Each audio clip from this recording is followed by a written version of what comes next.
Good afternoon, everybody. Welcome to this meeting of the Senate Committee on Education. I'm Senator Angie Taylor, and I have the honor of chairing the meeting on today. So we will start with our roll call.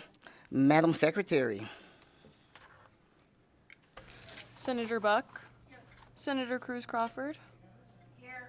Senator Doniate. Senator Dondero Loop. Here. Senator Rogish. Here. Senator Titus. Here. Chair Taylor. Thank you so much, and I am here. We have some of the usual suspects in the room. I say that respectfully, so I don't have to go through all of the details. You know them. Welcome here in Carson City, and I do see someone there in Vegas, and whomever may be on the phone line today. We have two bills that we will hear. That's Assembly Bill 328 and Assembly Bill 397. We will do public comment at the end of the meeting. I'll give that number now for anyone who may have called in and be interested in it. That number is 669-900-6833, and the meeting ID is 8265-1337-368. Okay, that's it. We'll look for public comment at the end of the meeting. So we'll go ahead and open up the hearing for Assembly Bill 328. And we see Assembly Member Ruben De Silva here. Welcome, sir. Thank you for being here.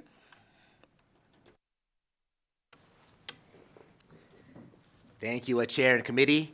My name is Assemblyman Ruben De Silva. I represent Assembly District 28 in East and North Las Vegas.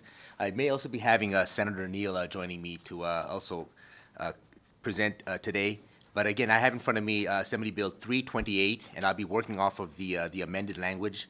So Assembly Bill 328 originally started off as a commission study into the idea of looking back into our history and taking a specific look at the role of slavery, of discrimination, of Jim Crow, and of other sort of inhibitions that prohibited African Americans and the descendants of slaves in particular having access to economic opportunity in this state. So the bill was originally housed under NSHE. It has now been removed from NSHE, and it will be a study conducted during the interim underneath the interim committee on the Joint Interim Committee of Education. The study has expanded, so no longer is it just a commission that's going to take a look at that specific sort of issue. It will, as the language still outlines in the bill, but it is also going to now be a rather broad study into the issues that affect African Americans in Nevada. So it'll also serve as a platform to bring in other policy perspectives and other policy aspects that are important to the Black community in this state. And then thirdly, we also have a amendment that will also create a Juneteenth commission. And just in the nick of time, we also have Senator Neal who can explain to you more in detail exactly what that commission will pertain of.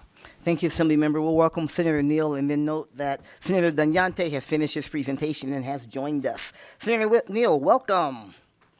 Hi, good afternoon. So if you look at I believe it's the third reprint of this bill, or maybe it's the second, but it's section 1.6. I'm sorry, let us find you. Which one? It's the second reprint. It's the second reprint. So if you start Okay. at section 1.6, so last session there was a bill by Assemblymember Gonzalez, and it didn't make it out. And then there is a local Juneteenth committee that asked for, I guess more of a formal structure around Juneteenth at the state level after 2023, when we passed, the governor signed the Juneteenth statewide holiday. And so they were looking to create an economic commission. And so I had promised I would do it, and then I wasn't here. And then De Silva had an open vehicle, so I asked him to add it in. So basically it creates a commission. The way that it was structured is that they will have, voting rights. They'll be able to meet once each calendar quarter. They will establish who their, chair, vice chair, and to the extent practicable, print materials related to Juneteenth. The good thing is that these things are already happening in actually in the Vegas area.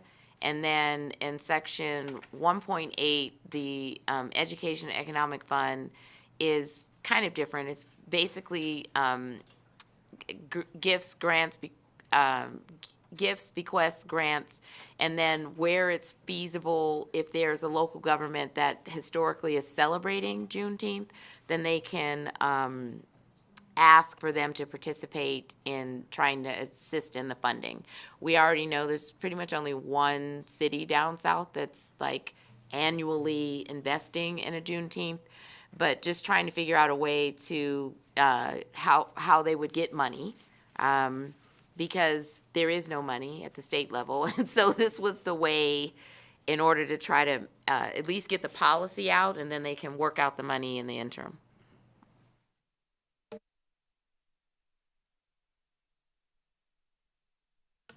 Ruben De Silva for the record, and I'll just outline my portion here of the commission or the study now that's going to take place during the interim. Originally, we had, the commission was made up of appointments from the university presidents, UNR and UNLV, both are R1 universities, the governor, speaker, and Senate Majority Leader. But now we've reworked it out to there'll still be appointments made by the presidents, so 2 from each of the universities. Then we'll have 2 members from the Senate appointed by the Senate Majority Leader, 2 members of the Assembly appointed by the Speaker, and then 1 each from the minority leadership of each parties to make up the commission that is going to study the proposals for Nevada African American policy perspectives. And then also the Juneteenth Commission. Do you remember how that's going to be made up, Senator? So, Senator Neal for the record. So for the Juneteenth, I believe the breakout of the membership is in 1.6. So it's a mixture of 1 member from African American Studies, 1 member from the African American Studies Department from UNLV, Reno, NSU, which is Nevada State. That should be changed because it's actually Nevada State University now. And also a representative from the Juneteenth nonprofit organization, which will probably be a mix, and other professionals that make up that group, and that also has education and then museum and cultural history. And so the good thing is that the group that's trying to get this policy passed, they already have a group of people who they know work on this. Like there is a charter school, Rainbow Dreams, their principal, or maybe she's a retired principal, Pollard, not President Pollard of NSU, who's actually been doing this on her own dime for at least 15 years now. And so they're, this group has just been an informal group that plans events, whether or not it's at West Las Vegas Library or whether or not they do it at the World Market Center. But there has now become this combined event that is a part of what's happening in Vegas. And I don't know if the city in Reno chooses to do something, but at least there will be a vehicle for them to create and formalize what they're doing around Juneteenth. And that's really what this is doing, and it's something that they try to do in 23, and we're just trying to see if we can get it out the door for 25. Okay, you're good. Anything else you want to add, Assembly Member? We're ready for questions, Chair. Okay, Thank you. all right. Thank you very much to both of you. Thank you for being here, and we will turn to the committee members and see if there are questions. I do have a question. I just want to make sure I'm clear. So it's 1 commission. It isn't 2. It's 1 commission. It's 2 commissions. So will you help me in the bill where I see I see section 1.6 where the Juneteenth Commission is described, and I'm probably reading it fast and have missed it. Will you point me in the direction of the other commission?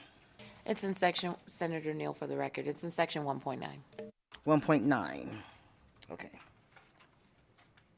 And the difference is it's a subcommittee that's under the interim education committee. And so it's not a commission, it'll be a subcommittee that studies in the interim. And that's why the language is black, because it doesn't last for the full biennium. Right. Okay, I'm sorry. No, that's good. That's helpful. Thank you. I just learned about transitional language. It's transitional language. Just learned about that. Okay, that helps. So it will be a subcommittee under the interim committee on education. And then that whole the whole idea is that commission want to walk us through that a little bit? They'll meet every quarter. Give us a little bit.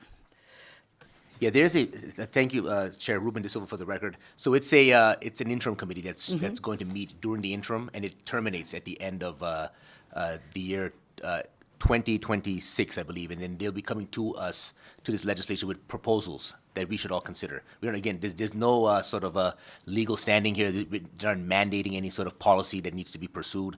They're just going to come and come in front of us, as the bill outlines, and make proposals as to how we can better the economic, social, and legal standings of African Americans in Nevada. Okay, I see. So it's a subcommittee that will be comprised of those who are outlined. Yes. And then, so during the interim, that subcommittee should be reporting back and working with the interim committee on education. And then come from there, based upon findings and so on, decide what are the appropriate steps going forward. Okay. Yes, All right, I have a very much clearer picture now. Thank you. Like, I'm not on all cylinders, so I'm on the cylinders I have left at this point. Any questions from the committee? Okay, seeing none, I will invite the two of you to sit back if you would, and we'll open the hearing for Assembly Bill 328 for anyone who would like to testify in support here in Carson City and also in Las Vegas, and then we will get to the phone lines. Please go right ahead and begin when you're ready. Good afternoon. My name is Aisha Goins, Aeshagoins. I'm here as the first vice president of the NAACP, and we support this bill. We appreciate the sponsors for being diligent to the people, and we look forward to having this become a commission as soon as possible. Thank you. Thank you so much. Seeing no one else here in Carson City, we will go to Las Vegas. Please go ahead. Doug Unger, DOUG, UNGER, UNLV Chapter President, Nevada Faculty Alliance. The amended version of AB 328 creates a Juneteenth Standing Committee or Commission to report on education and culture specific to African Americans who have been historically and systemically underserved. AB 328 can help uncover issues in both K-12 and higher education and in our communities that might be addressed in hopes of improvement. As amended, the bill now includes some disciplinary expertise, and we hope the language leaves room to consider also citizen scholars in their fields. Overall, the proposed commission would at least be a start to address the history, literature, sociology, and economics of racism, including the generational damage and trauma caused by the crime of slavery and its legacy of oppression, which have clearly caused racial disparities in education and in our society nationally and in Nevada. We live in a not so long ago unimaginable era when, in some states, the slave narratives of Frederick Douglass, Harriet Jacobs, William Wells Brown, and the Federal Writers Project are being ripped from school shelves by racist ideologues who seek to hide history and the truth. The same is happening with the literature of Richard Wright, James Baldwin, Toni Morrison, and Alice Walker, and to contemporaries Ta-Nehisi Coates, Ibram X. Kendi, and others.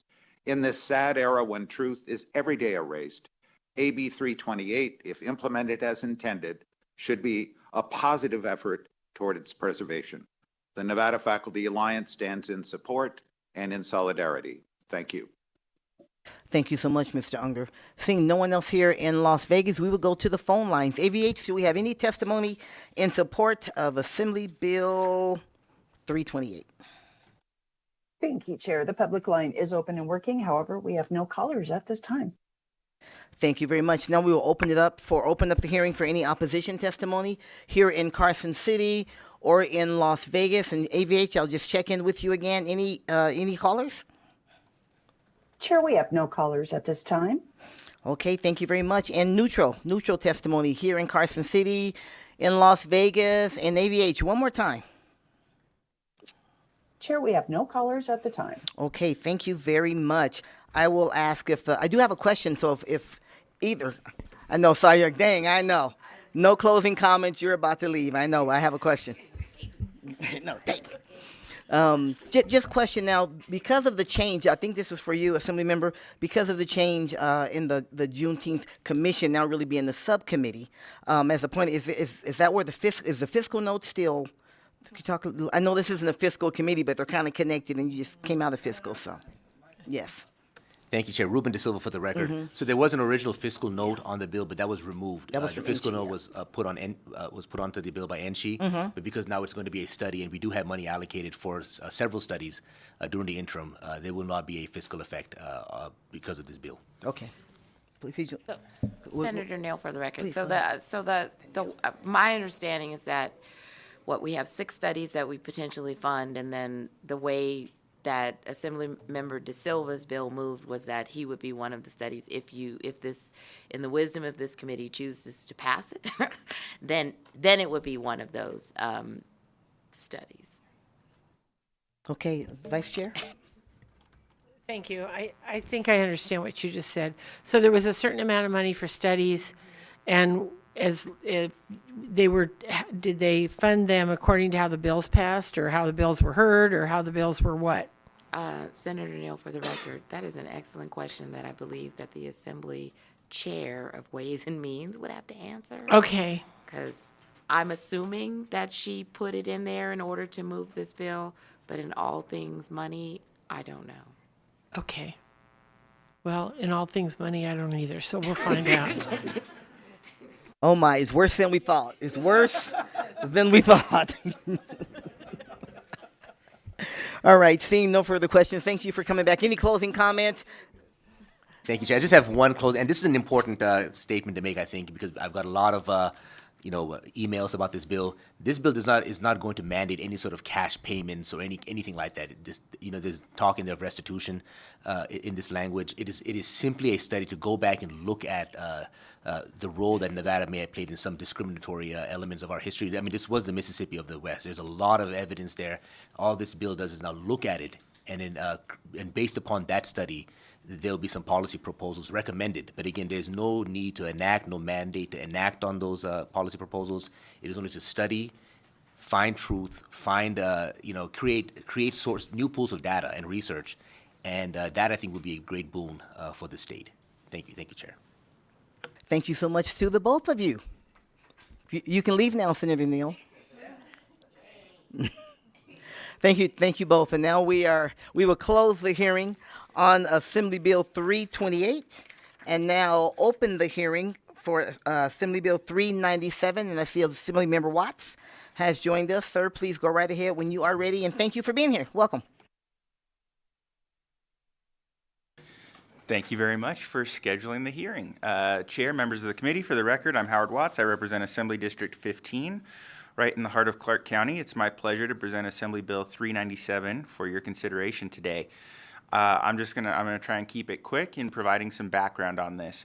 When I initially brought this bill forward, this was something I started working on last session, to help complete the legacy of one of our former members, Assemblymember Tyrone Thompson.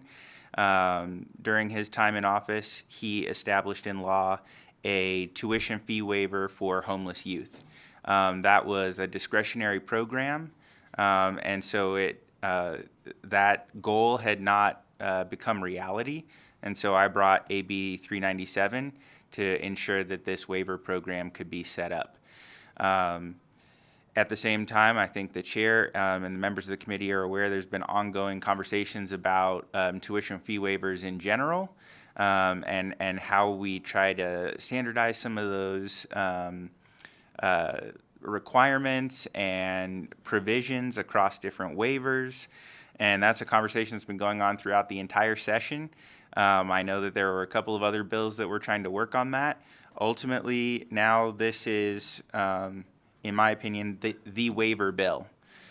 So what it does is standardizes some of the qualifications, some of the coverage for waivers across different programs, and make some clarifications to some of the existing waiver language in order to kind of get all of these programs on an equal footing. So I will talk very briefly about what's in the bill. We do have an amendment as well. We tried to get that over to the committee as quickly as possible. And I will walk you through the amendment that we have mocked up, which is just making a couple of changes that didn't quite get translated on the assembly side. So I'm just going to ask, just so we're looking at, is it the first reprint then, or it isn't in the reprint? It's in this a freestanding this amendment is right a now? mock-up on the first reprint of the bill. Okay, I don't think I do. Let's put you on pause for just a moment. Sure. Let's see if we don't have that. Conceptual Amendment 52525? Is that that's what mine says? Should be 5/31/25. Maybe that's the first one. Yeah, I don't think I have it either. You have anything on it?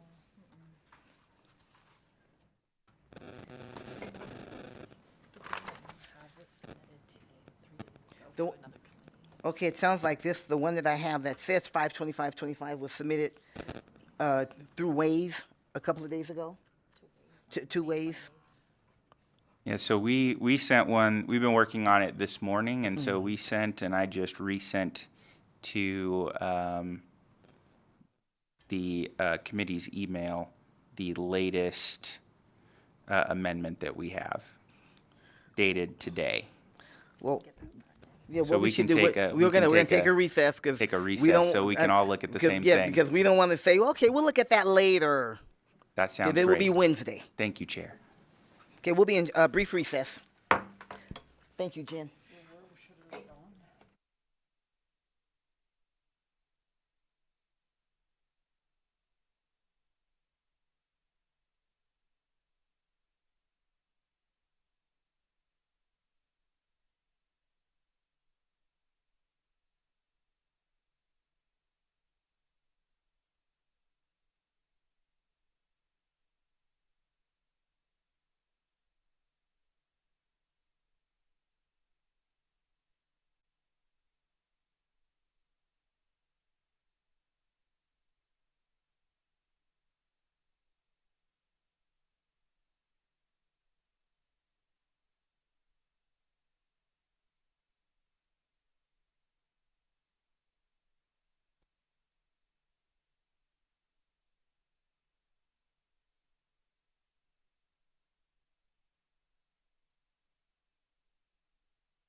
All right, everybody. Thank you so much. And thank you, Louise. We appreciate you, Louise Bush, the best committee manager in the building. Yes. Yes. All right. So thank you so much. So, Assembly Member, now you can allude to the actual documents we have. Please go ahead. I'd be glad to. Thank you so much, Chair. Howard Watts for the record. So you'll see that throughout the bill already, we have standardized some of the language for the different waivers that exist in statute. I'll walk you at a high level through those. One is some of the waivers only had registration fees and laboratory fees. Others included other mandatory fees.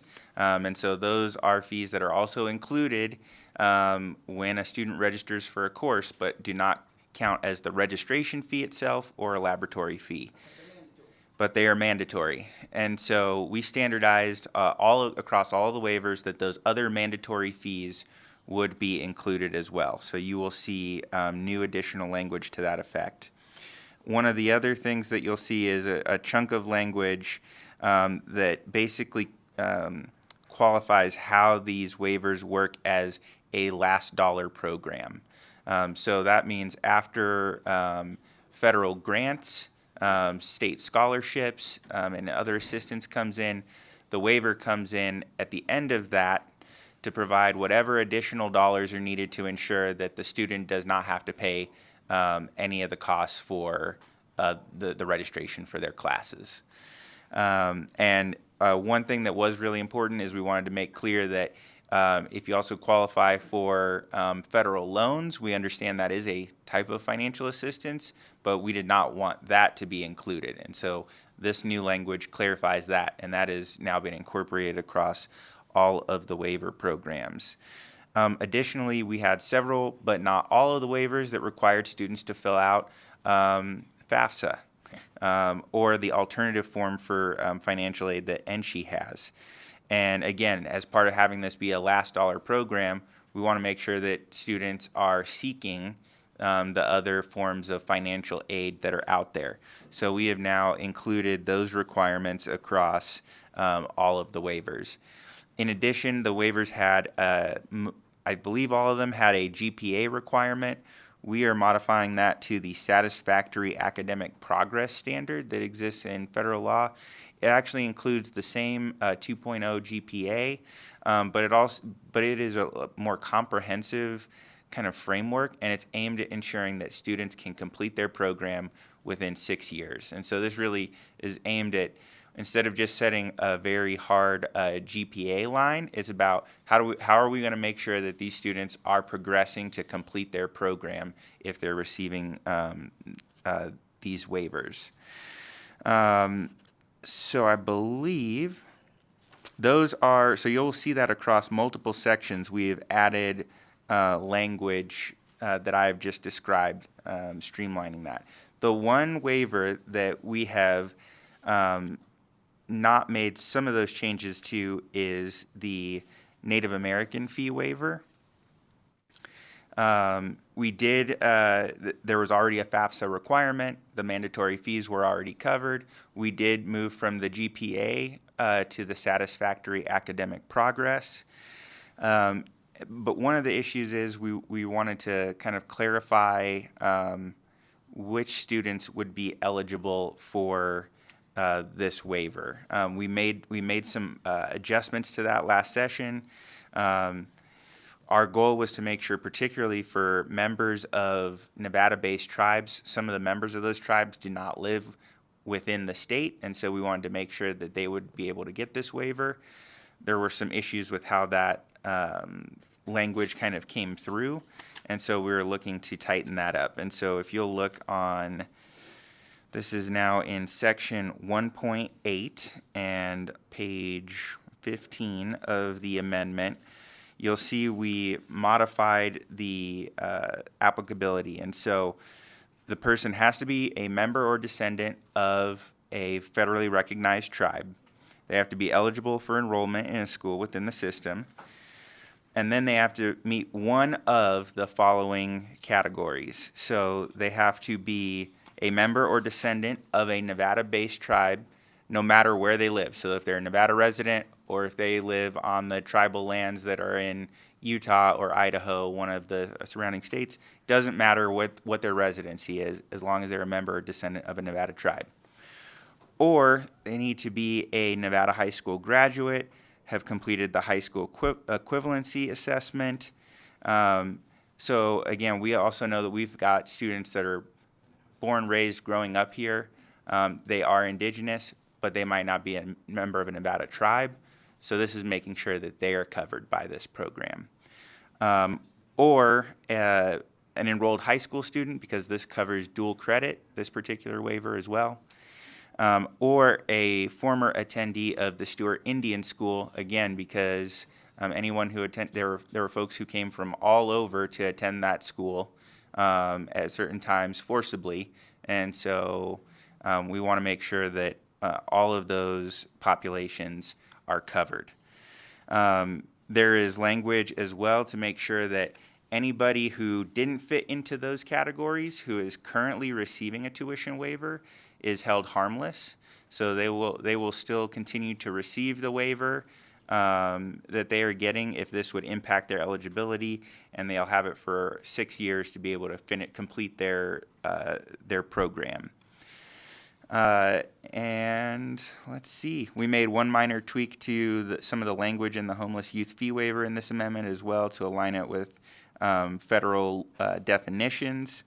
And then just on the effective dates, essentially, we have the hold harmless, the hold harmless provision and the updates to the Native American fee waiver would take place July 1 of this year. And then some of these other changes would take effect in the following fiscal year on July 1st, 2026. And part of this is just to make sure that there's time for NSHE to update and the institutions to update all of their forms, all of their procedures, and there are already folks that have applied and been accepted into programs, and so we don't want to mess with any of that. So those were the adjustments. There was a fiscal note on the bill originally. These changes in total do no longer have a fiscal impact, and she can confirm that when they come up here to speak to it.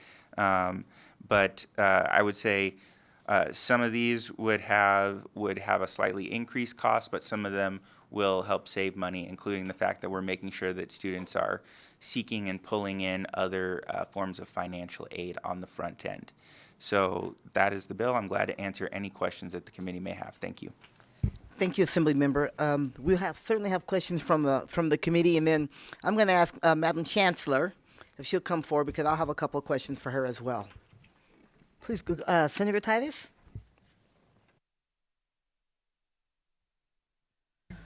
Thank you, Assembly Member Watts, for looking out for this particular group of young folks. And I think we've had testimony in the past that certainly for tribal members, we've had them in the room where they have shown that this is a huge impact on their lives.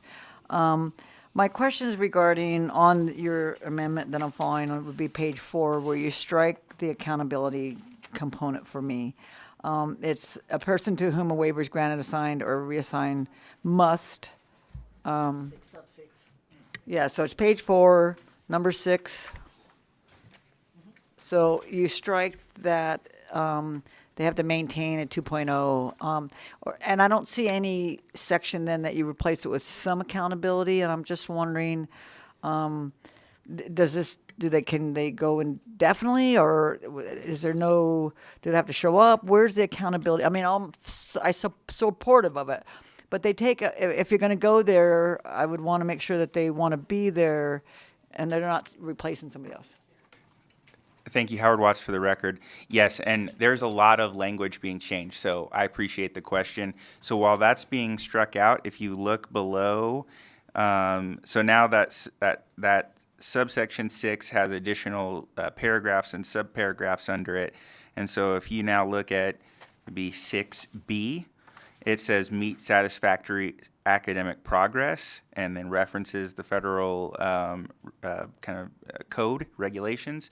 And so that's what I mentioned in the presentation. That includes a 2.0 minimum GPA. It includes being on track to complete a program within 6 years. So like I said, it's a little bit more of a comprehensive framework, but we're not removing those standards. We're just kind of updating them and making them a little bit more kind of comprehensive.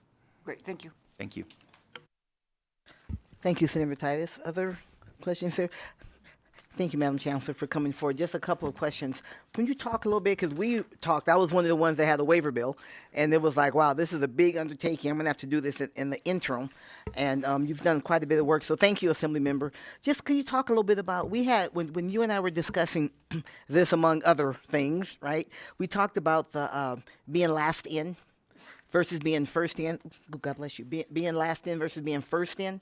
And part of our conversation, and it's, like I said, I'm not on all cylinders anymore, was it about really, because if a student uses, if this is last in from a waiver standpoint, then the student might be using some of their FAFSA money to pay some fees.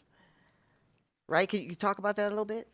Certainly, for the record, Patricia Charlton, Chancellor, Nevada System of Higher Education. Thank you, Chair Taylor. So, yes, so on a last dollar, one of the things that was changed in this language from some of the earlier iterations is also to include any state aid. So, for example, if a student is getting the Millennium Scholarship, maybe they're getting the Silver State Opportunity Grant, the Promise Program. So now those are also factored in, and so they'll complete a FAFSA and realize if they get a Pell, they'll have those funds available, all of the state aid, and other scholarships that they may also receive from the institution.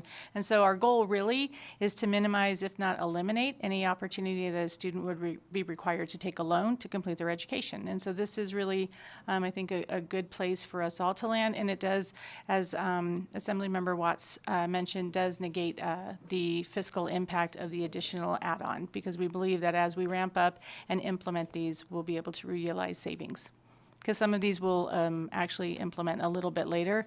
And it was, I just want to add for the note, for the record, it's important that there was a reason why we wanted to defer the implementation for many of these changes to July 1st of 2026, as we have a number of students that have already enrolled, have already started their admissions process, and wanted to ensure that we can continue that. And that's even including some of our people in the National Guard. We want to ensure that we can have those conversations. We've already had conversations with the Nevada National Guard, and actually have a meeting with General Waters on June the 16th. So we're working through those efforts as well. Well, thank you very much. I'm going to just follow up a little bit. 'Cause my understanding, and I might not have it exactly right, my understanding is, so if back to the state aid and other things that will come in and apply first, right? So that's applied first to, this is my dollar amount, I owe $2,500 for my semester, right? And then so all those things would apply first, and then I would get a waiver for it for all these other, but all these other fees are a part of the 2,500. So help me, I might not be getting it. Certainly. So a student's eligibility may differ even for a FAFSA. So depending on what their expected family contribution might be. So so they'll complete the FAFSA, they'll have a bill, they'll register for their classes, and it could be different if I'm in a nursing program versus I'm in an English program. The cost could be different if I'm attending a community college versus a state university or a university. So it all depends on all those factors. And so that determination of what the cost of their education for that semester will be, the FAFSA will be completed, and so whatever Pell is available to them, any of their other state aid, in some cases they may have a balance at the end of that and not need a waiver. But there could be an outstanding amount based on that total amount, and so whatever is remaining would be the application of the waiver. Thank you very much. But if this was first dollar, then the student would have more money left over, theoretically. Howard Watts, for the record. That is correct, Chair. And in an ideal world, I understand the financial we would love to do that, implications, right? yeah. So but your understanding of how that works is correct. So if it was first dollar, then the waiver would just waive the costs of it would waive all of the mandatory costs for registration, and then other financial aid that can go to other costs could go to those other costs. Room and board, books, or whatever. Right. But I understand. Okay, I understand. But by making these other waivers last dollar, we're kind of again aligning the statute to say if you qualify for one of these, our commitment is you will not have to pay for your classes. And so that's how it's arranged. Okay, thank you so much. One more. Have you had any conversations with the Native community or other communities that are involved with some of the other waivers? Howard Watts for the record. Yes, that is correct. And we've had a lot of conversations, productive conversations. There were some other proposals to make modifications to the Native American fee waiver that were a cause for concern in terms of it applies to dual credit programs. It applies to some other things. And so we did not make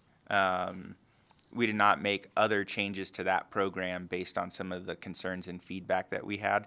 Again, what we really did was just clarify the different tribal members and descendants who qualify for that program. And then we updated that GPA to the satisfactory academic progress.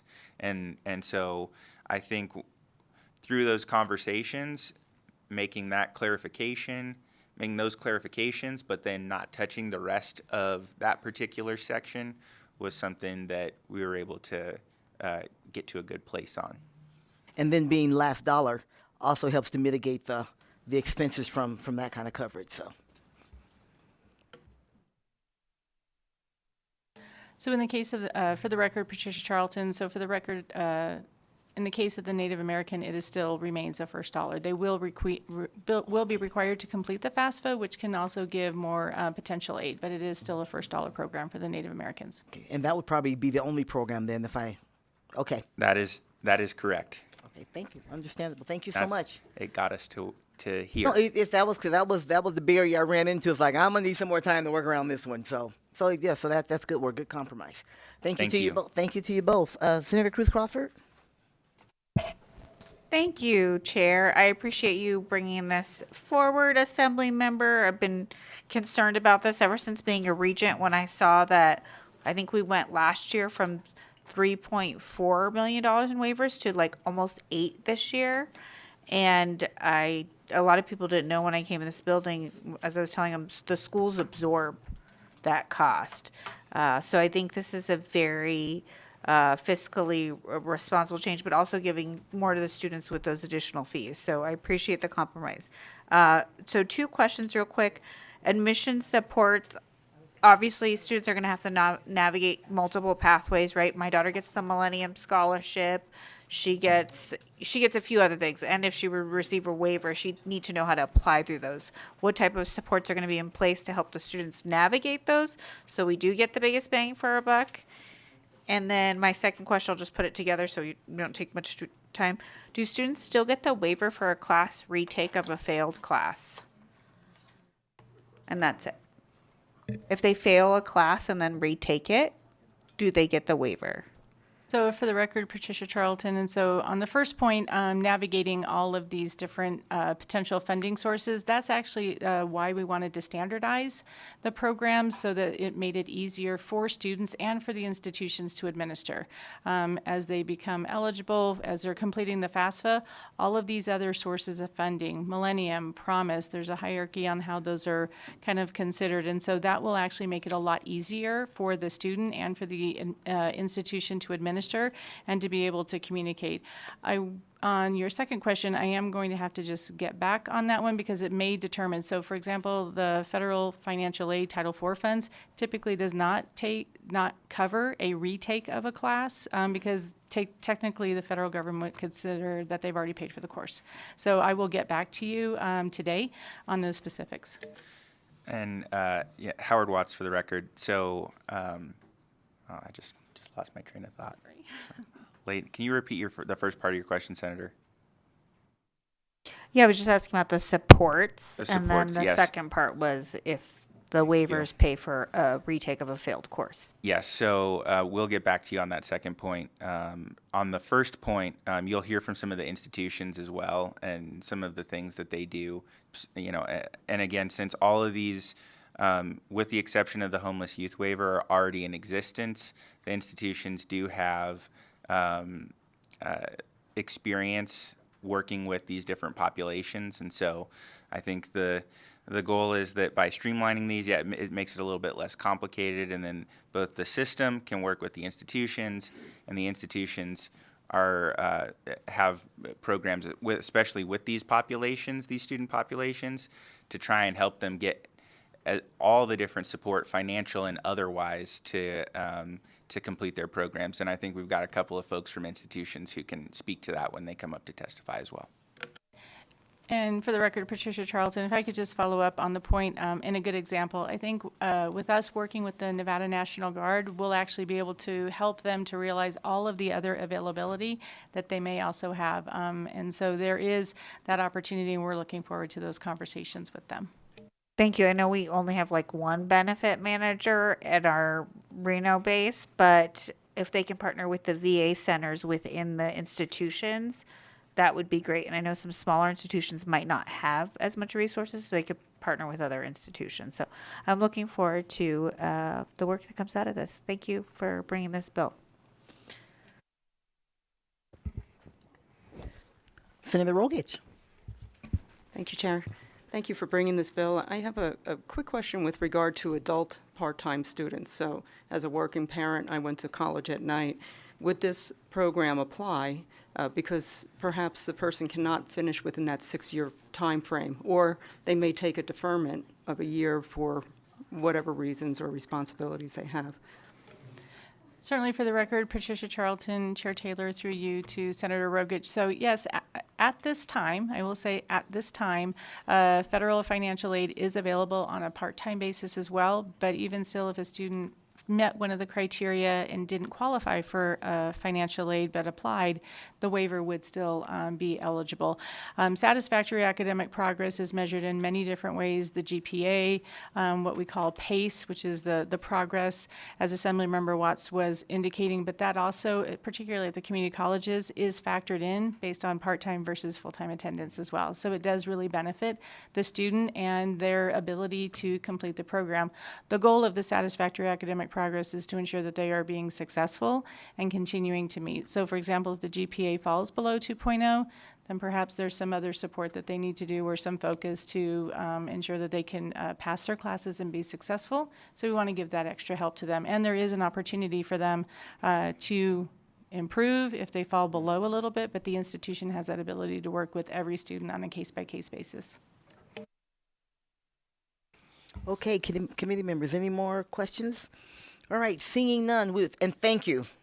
Thank you, Chancellor Charleston, for coming forward. I know you weren't a part of the presentation, but it allowed you to be, it was very helpful. And I know you're going to stay there and testify in support clearly, so you may as well stay there. But so, Assemblymember, if you wouldn't mind stepping back, and we'll invite anyone here in Carson City who would like to testify in support of Assembly Bill 397. And I already see someone there in Las Vegas, and then we'll go to the phone lines. Madam Chancellor, please go ahead. Certainly, for the record, Patricia Charlton, Chancellor of the Nevada System of Higher Education. Just really want to thank Assemblymember Watts and others within the legislative body who have worked with us, our institutions, our community members, including those representing the tribes. Just thank them so much. And also, we've had, as I mentioned, conversations with the National Guard on ways to also help them to be more successful and to navigate the wonderful benefits that they have. And so we very much appreciate your support of this bill. Thank you so much. Please go ahead. Chair Taylor, members of the Committee on Education, for the record, Leonardo Benavides with UNLV here in support of AB 397. We want to thank Assemblymember Watts as well as Assemblymember Torres for facilitating and leading these discussions. It's very important, obviously, for these multiple student populations to be able to have the support they need.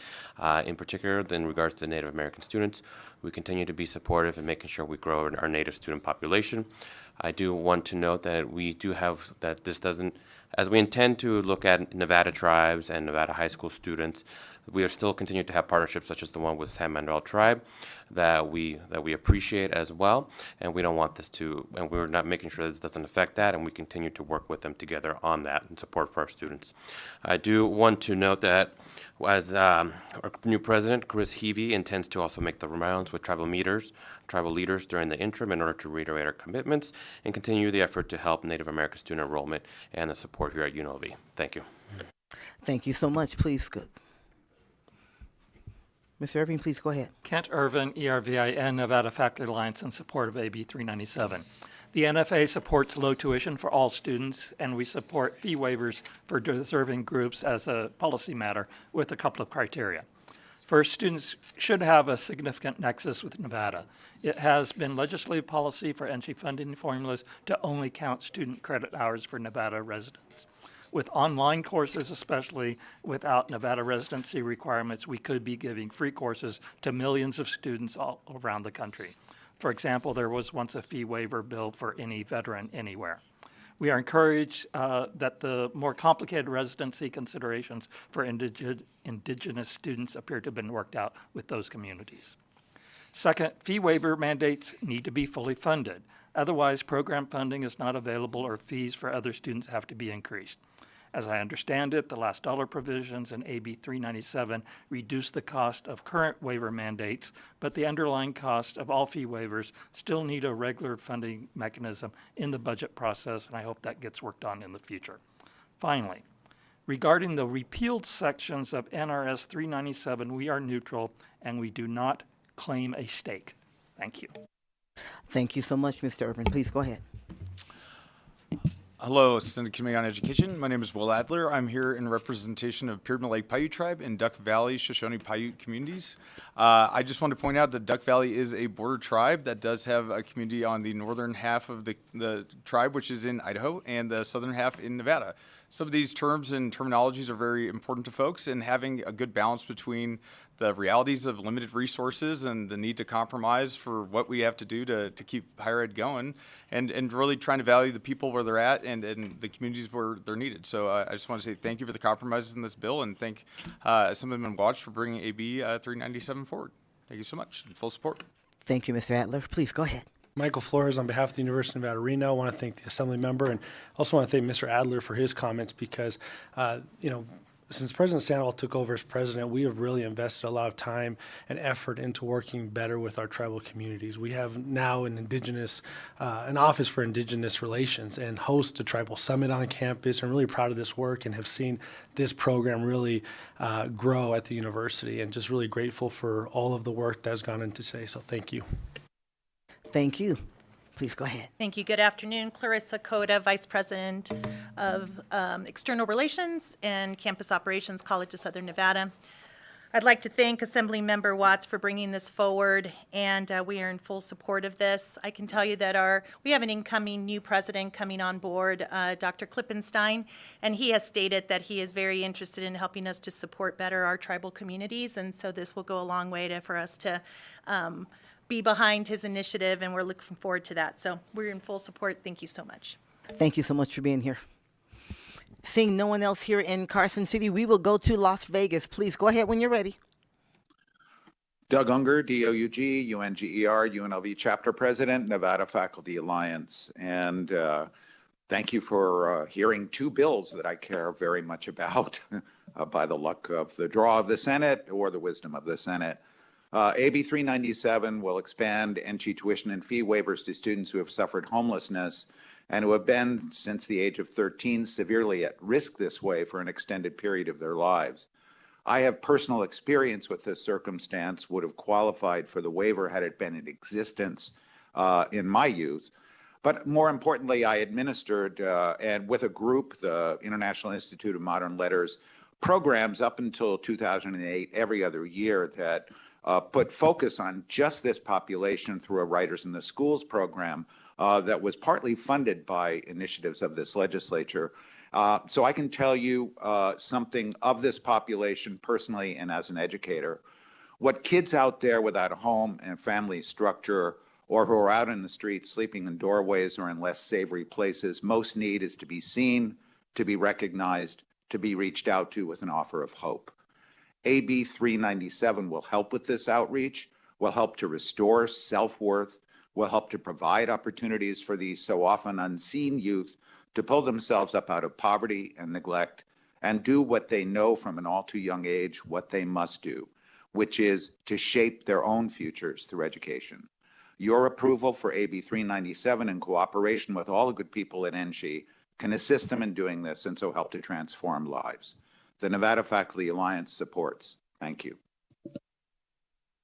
Thank you so much, Mr. Unger. Seeing no one else in Las Vegas, we will go to the phone lines for support testimony for Assembly Bill 397. AVH?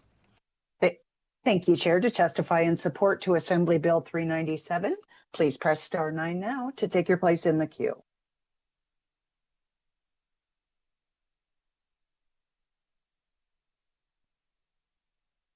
Chair, we have no callers in support at this time.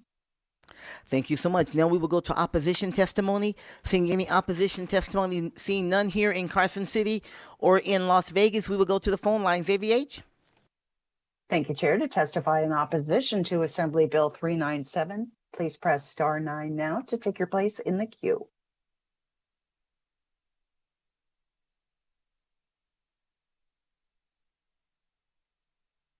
Chair, we have no callers in opposition at this time.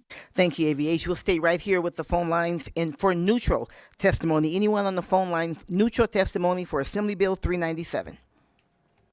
Thank you, Chair. To testify in neutral to Assembly Bill 397, please press *9 now to take your place in the queue.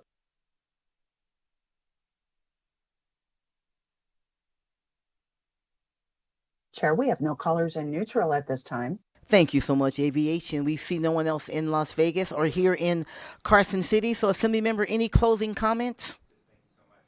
Thank you so much, Assembly Member. We will now close the hearing for Assembly Bill 397. And because this is the 9th hour, we'll take a quick recess and see about moving into a work session. So give us a quick recess, please.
All right, everyone, our recess is over. Thank you so much for your patience as we go into our work session.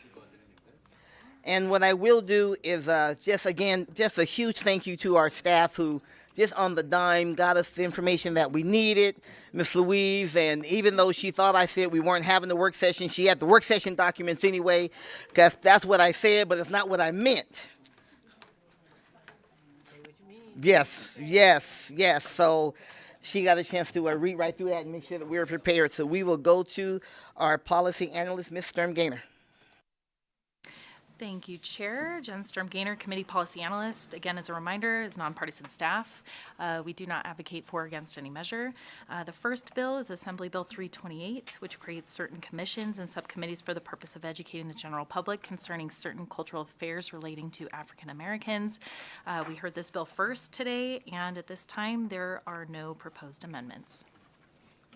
Thank you so much, and thank you for not reading all the info because we just heard it. So I really appreciate that. So this is Assembly Bill 328. If it's the pleasure of the committee, I will take a motion to do pass. Do pass, Madam Chair. Thank you so much. There's a motion from the Vice Chair. Is there a second? Second from Senator Cruz Crawford. Discussion on the motion. Seeing none. All those in favor, please indicate so by saying aye. Aye. Any opposition?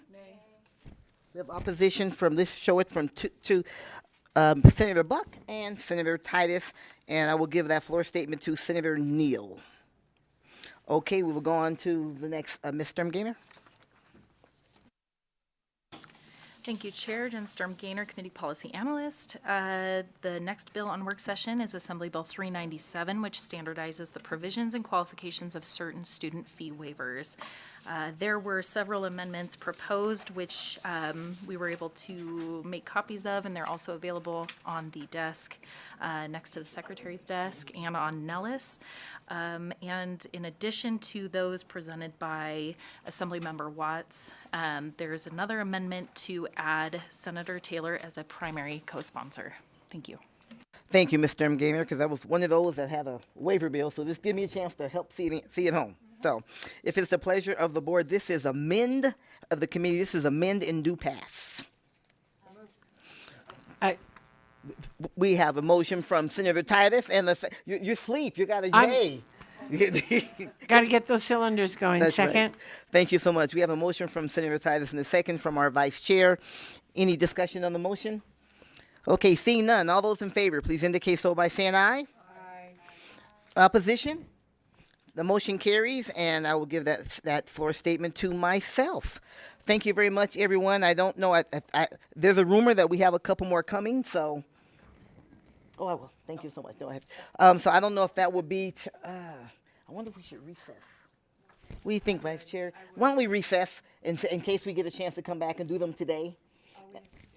And then if not, we will come back and close out, myself and the Vice Chair. So this way, if we can do it today, let's, so we can help keep these bills moving. All right, so before we end, we'll have public comment. We'll open it up for public comment here in Carson City or in Las Vegas. Seeing none on the phone lines. This, again, is public comment for anything not on the agenda and things that are within the purview of the Senate Committee on Education. AVH?